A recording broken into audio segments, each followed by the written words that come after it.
Have you ever been lying in bed at 2 a.m., phone inches from your face, watching other people your age win at life? Better grades, better bodies, better plans, while you're thinking, how did I fall this far behind? That feeling isn't laziness.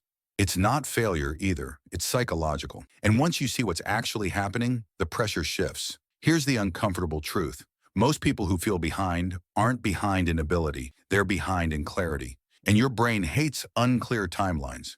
We grow up with invisible deadlines. Graduate by this age, succeed by that age, have direction by now.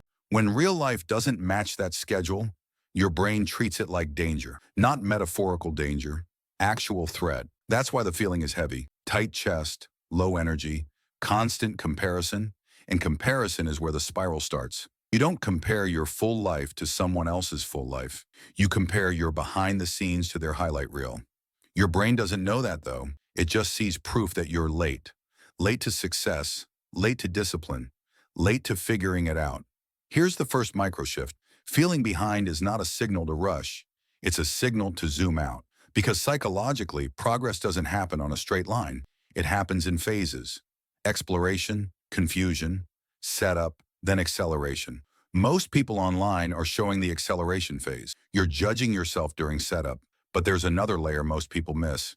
People who feel behind usually think they've wasted time, but the brain doesn't store life like a resume. It stores patterns, skills, references, internal data.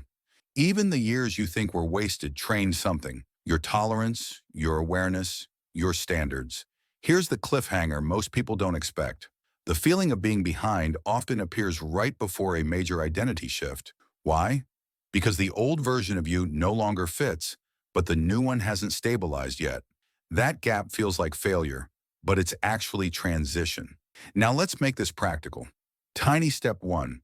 Stop asking, how do I catch up? That question assumes someone else's path is correct. Instead, ask, what would make the next 30 days feel intentional? Not impressive, intentional. Tiny step two, shrink the time horizon. When your brain looks 5 years ahead, it freezes. Give it a 7-day target, one habit, one output, one system. Momentum comes from evidence, not motivation. Tiny step three, replace comparison with calibration. Instead of, they're ahead of me, ask, what system are they using that I'm not?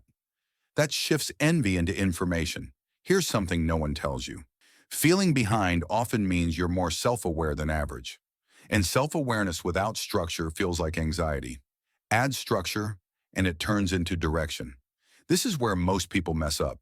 They wait to feel confident before acting. Confidence doesn't come first. Evidence does. One small promise kept daily rewires your self-image faster than any motivation video. And here's the final reframe. You're not behind. You're early in your sequence. Some people peak early and stall. Others build quietly and surge later. The only real disadvantage is quitting during the confusing part. So if this video found you late at night, questioning everything, here's your move. Don't overhaul your life. Don't panic plan the future. Pick one focus, one small system. Run it for 30 days. Let momentum do the rest. If this helped you breathe a little easier, subscribe to FocusLab. We don't do hype here, just psychology, systems, and forward motion. And if you've ever felt behind, you're exactly where you need to be to start.